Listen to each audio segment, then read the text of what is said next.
오늘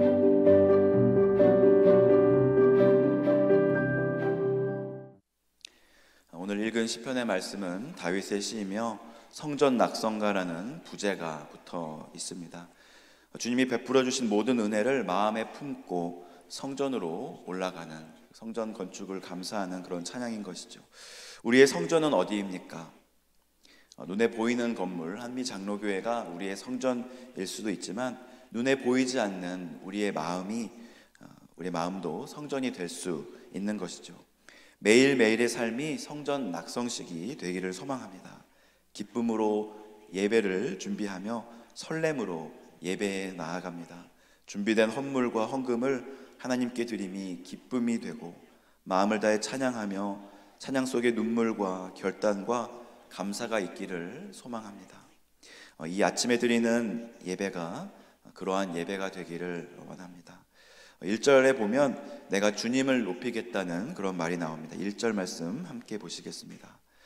여호와여, 내가 주를 높일 것은 주께서 나를 끌어내사 내 원수로 하여금 나로 말미암아 기뻐하지 못하게 하심이니이다. 다윗은 자신을 죽음에서 건지신 하나님을 찬양합니다. 1절에 나오는 원수는 그냥 나를 괴롭히는 그 정도의 원수가 아니라 다윗의 생명을 빼앗아 가려는 그러한 원수입니다.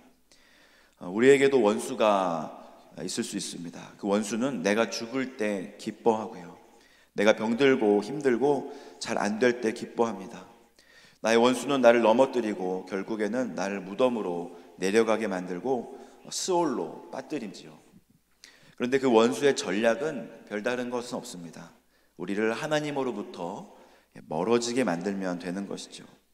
어떤 이유에서건 상관이 없습니다. 달콤한 휴식으로 혹은 분주한 일로, 때로는 관계의 문제로 혹은 부유함이나 곤고함으로 하나님으로부터만 멀어지게 하면 원수는 우리를 얼마든지 그들의 마음대로 우리를 조종할 수 있습니다.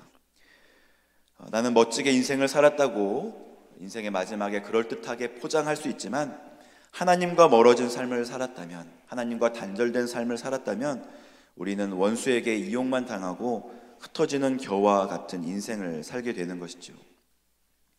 하나님은 원수가 우리의 인생을 망가뜨리는 것을 원치 않으십니다.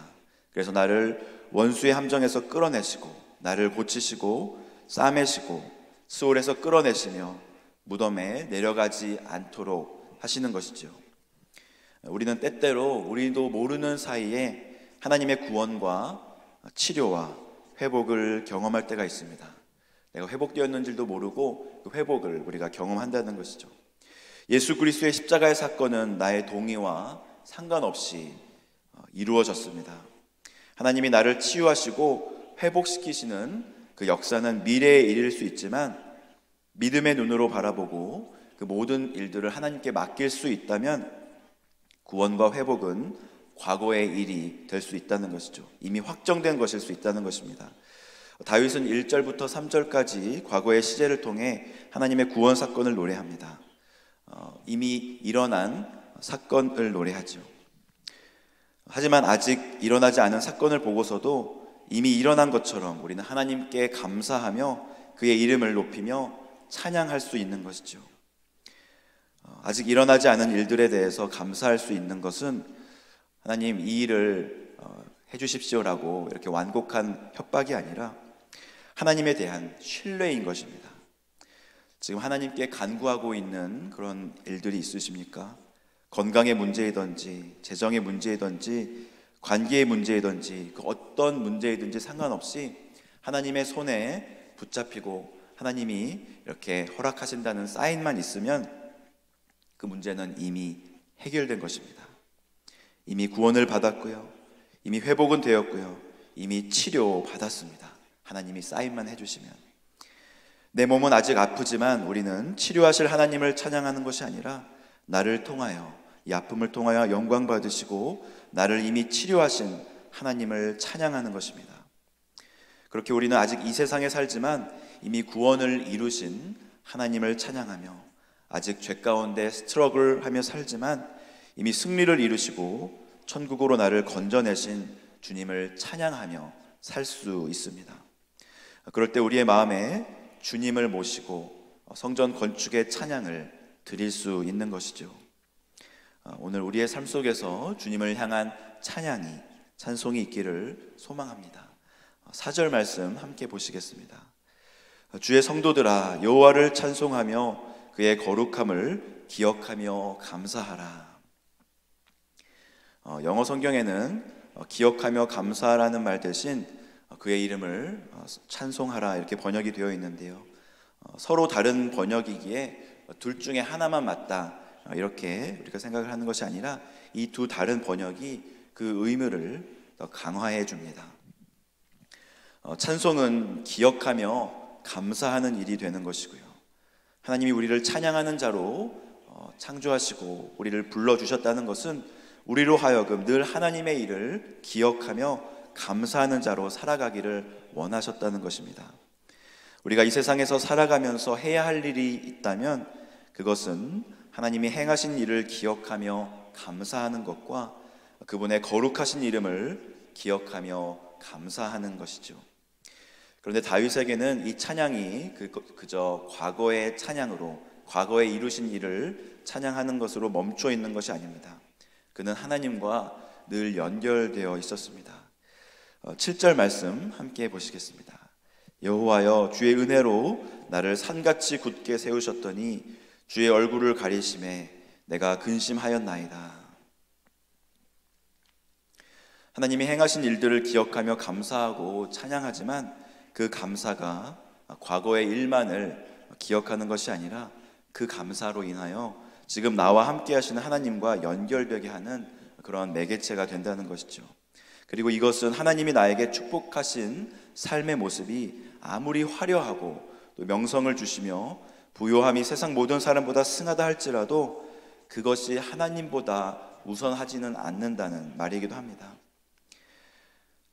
현재 우리가 하나님과 연결되어 있지 않는데 과거에 베풀어 주신 은혜만을 감사하는 것은 이것은 진실된 감사가 아니라 형식적인 감사요, 습관적인 예배입니다. 다윗은 그런 예배를 배척했던 반면에 사울 왕은 그런 예배를 그냥 드렸습니다. 지금 하나님과 연결되어 있지 않는데도 불구하고 그냥 예배를 드린 거예요. 사무엘이 사울 왕에게 이런 말을 합니다. 하나님이 당신으로부터 떠나셨다라는 말을 했을 때 사울이 했어야 했던 반응은 이까짓 왕권보다 하나님과의 관계가 더 소중합니다 하고 하나님께 무릎을 꿇었어야 합니다. 왕권에서 내려왔어야 됐죠. 하지만 그게 쉽지 않습니다. 하나님이 우리를 산같이 굳게 세웠을 때 우리는 우리를 산같이 굳게 세우신 하나님을 바라보기보다는 산같이 굳게 선 내 자신을 바라보기가 쉽습니다. 그래서 하나님이 나와 함께하지 않는다는 것을 알면서도 그 산에서 내려올 줄을 모릅니다. 그저 예배의 형식만을 따라 예배를 드리고요, 마음이 담기지 않는 찬양을 드리고 영혼 없는 성경 통독을 하며 나 자신만을 위한 기도를 합니다.